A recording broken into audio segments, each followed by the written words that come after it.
আজি হাইস্কুল শিক্ষান্ত পৰীক্ষাৰ আজি ফলাফল ঘোষণা কৰিছে আৰু মহানগৰীত যদিও আসলতে শীৰ্ষস্থান লাভ কৰা নাই তথাপিতো অসম জাতীয় বিদ্যালয়ত 100% ইতিমধ্যে উত্তীৰ্ণ হৈছে 140 গৰাকী শিক্ষাৰ্থী 140 গৰাকী উত্তীৰ্ণ হৈছে আৰু 129 গৰাকী প্ৰথম বিভাগত আৰু 11 গৰাকী দ্বিতীয় বিভাগত উত্তীৰ্ণ হৈছে 33 গৰাকীয়ে ডিষ্টিংচন লাভ কৰিবলৈ সক্ষম হৈছে আৰু 59 গৰাকীয়ে ষ্টাৰ মাৰ্ক লাভ কৰিবলৈ সক্ষম হৈছে অসম জাতীয় বিদ্যালয়ৰ অধ্যক্ষ গৰাকী আছে মই অধ্যক্ষ গৰাকীৰ পৰা আমি জানিব বিচাৰিম প্ৰথমে স্যাৰ শুভেচ্ছা জনাইছো ধন্যবাদ আজি ৰিজাল্ট কেনেকুৱা আপোনালোকৰ আজি ঘোষণা কৰা হাইস্কুল শিক্ষান্ত পৰীক্ষাৰ ফলাফল আমাৰ বিদ্যালয়ৰ সামগ্ৰিক ৰিজাল্ট ভালে আমাৰ পূৰ্বৰ পৰা আমি 100% উত্তীৰ্ণৰ যিটো ধাৰাবাহিকতা এই বছৰ আমি হেতু অক্ষুণ্ণ ৰাখিবলৈ সক্ষম হৈছো আমাৰ সৰ্বমুঠ 140 গৰাকী পৰীক্ষাৰ্থী আছিল আৰু ইয়াৰে আমি 140 গৰাকী উত্তীৰ্ণ হৈছে আৰু ইয়াৰ ভিতৰত 129 গৰাকীয়ে ফাৰ্ষ্ট ডিভিজন পাইছে আৰু 11 গৰাকীয়ে সেকেন্ড ডিভিজন পাইছে তাৰ ভিতৰত আকৌ 33 গৰাকীয়ে ডিষ্টিংচন নম্বৰ লাভ কৰিছে আৰু 59 গৰাকীয়ে ষ্টাৰ নম্বৰ লাভ কৰিছে ইয়াৰ উপৰিও আমাৰ যিগৰাকী আমাৰ সৰ্বোচ্চ নম্বৰ লাভ কৰিছে তেওঁৰ নম্বৰ হৈছে 582 আৰু আনহাতে এইবাৰ আপোনালোক সকলোৱে জানে যে পূৰ্বৰ দৰে সেবাৰ ফালৰ পৰা স্থান ঘোষণা কৰা নাই কিন্তু তেখেতসকলে 3টা স্থান দিছে আৰু সেই 3টা স্থানত মুঠ 5 গৰাকী শিক্ষাৰ্থী আছে প্ৰথমত 1 গৰাকী দ্বিতীয়ত 1 গৰাকী তৃতীয় স্থানত 3 গৰাকী আছে আৰু তেওঁৰ নম্বৰটো হৈছে 588 আৰু আমাৰ গৰাকীয়ে পাইছে 582 আমাৰ যিজন টপাৰ এতিয়ালৈকে আমি গম পাইছো গৰাকী পাইছে আৰু ইয়াৰ উপৰিও আমাৰ ষ্টেট হাইছ লাভ কৰিছে উচ্চ গণিতত লাভ কৰিছে 4 গৰাকীয়ে আৰু সমাজ বিজ্ঞানত 3 গৰাকীয়ে 100 নম্বৰ পাই ৰাজ্যৰ সৰ্বোচ্চ নম্বৰ লাভ কৰিছে সংগীতৰ যিটো ড্যান্স নৃত্য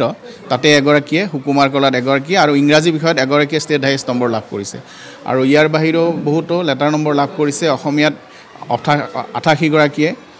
ইংৰাজীত 86 গৰাকীয়ে লেটাৰ নম্বৰ লাভ কৰিছে সাধাৰণ গণিতত 58 গৰাকীয়ে লেটাৰ নম্বৰ লাভ কৰিছে সমাজ বিজ্ঞানত 104 গৰাকীয়ে লেটাৰ নম্বৰ লাভ কৰিছে গণিতত 12 গৰাকীয়ে লেটাৰ নম্বৰ লাভ কৰিছে আৰু বাকি যিবিলাক ঐচ্ছিক বিষয় আছে তাত উচ্চ গণিতত 27 গৰাকী আছিল তাৰে ভিতৰত 24 গৰাকীয়ে লেটাৰ নম্বৰ লাভ কৰিছে কম্পিউটাৰ বিজ্ঞানত 43 গৰাকী আছিল তাৰে ভিতৰত 26 গৰাকীয়ে লেটাৰ নম্বৰ লাভ কৰিছে জিওগ্ৰাফিত 1 গৰাকীয়ে লেটাৰ নম্বৰ লাভ কৰিছে সংগীতত 6 গৰাকীৰ ভিতৰত 6 গৰাকীয়ে লেটাৰ নম্বৰ লাভ কৰিছে আৰু নৃত্যত 21 গৰাকীৰ ভিতৰত 20 গৰাকীয়ে লেটাৰ নম্বৰ লাভ কৰিছে আৰু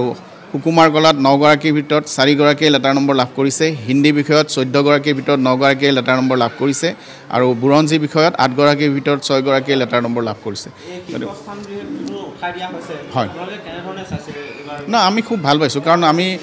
এখন বিদ্যালয়ৰ শীৰ্ষস্থান উঠাই দিয়া যিটো সিদ্ধান্ত হেতু সেবাই সঠিক সিদ্ধান্ত লোৱা বুলি ভাবিছো কাৰণ এই শীৰ্ষস্থানৰ যিটো ধাৰা হেতু এটা কিছুমান শিক্ষাৰ্থীৰ মানে মনত এটা অযথা এটা বোজা এটা আহি থাকে বহুত শিক্ষাৰ্থী আশা কৰি থাকে পজিশন পাম বুলি বহুত কষ্ট কৰে সময়ত নাপায় আৰু তেওঁলোক হতাশ হৈ যায় এনেকুৱা ধৰণৰ এটা মানসিক প্ৰেছাৰ থকা বুলি মোৰ অনুভৱ হয় আৰু তদুপৰি আমি যোৱা বিগত বৰ্ষবোৰত দেখিছো আমাৰ এনেকুৱা এনালাইসিস হয় যে বিদ্যালয়ৰ ক্ষেত্ৰত বিদ্যালয়ৰ ফলাফলৰ ক্ষেত্ৰত এই শীৰ্ষস্থান দখল কৰা বিদ্যালয়বিলাকেহে উচ্চমান সম্পন্ন কিন্তু শীৰ্ষস্থান নোপোৱা বিদ্যালয় মানে নস্বাত কৰি দিয়া হয় যদি এনেকুৱা হয় এখন বিদ্যালয়ৰ ধৰক কৰবাত 10 গৰাকী শিক্ষাৰ্থী অনুত্তীৰ্ণ হৈছে কিন্তু 1 গৰাকীয়ে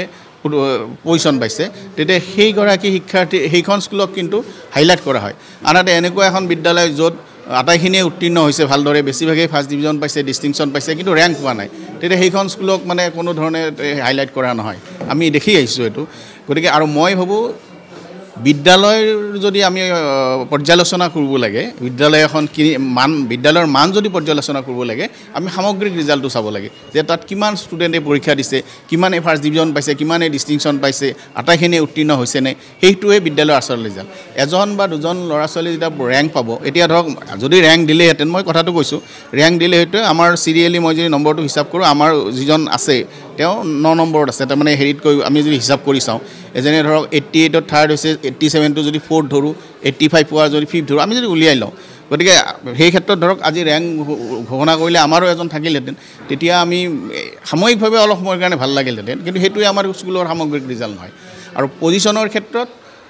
বেছিভাগ নিৰ্ভৰ কৰে সেই শিক্ষাৰ্থীগৰাকীৰ ওপৰত এজন সেই বিদ্যালয়খনত সেইটো বৰ্ষত শিক্ষাৰ্থী তেনেকুৱা লেভেলৰ শিক্ষাৰ্থী আছে না নাই এজন শিক্ষাৰ্থী পজিশন পাবলৈ হ'লে বেছিভাগ মানে সাফল্যতাৰ মানে ক্ৰেডিট সেই শিক্ষাৰ্থীজনৰ নিজৰ তেওঁৰ শিক্ষাৰ্থীজনে নিজে কিমান একাগ্ৰতাৰে কষ্ট কৰিছে তেওঁৰ মেধা কিমান তেওঁ কি ধৰণে পৰিয়ালৰ লোকে তেওঁ কি ধৰণে সা সুবিধা দিছে বা তেওঁ কিমান কষ্ট কৰিছে এই গোটেই কথাবিলাক নিৰ্ভৰ কৰে গতিকে মই ভাবোঁ মানে পজিশ্যনৰ ক্ষেত্ৰত বিদ্যালয়তকৈ শিক্ষাৰ্থীগৰাকীৰ ক্ৰেডিট বেছি সেইকাৰণে এইটো ভাল সিদ্ধান্ত বুলি ভাবিছোঁ গতিকে পিছলৈও ভাল হ'ব এইটো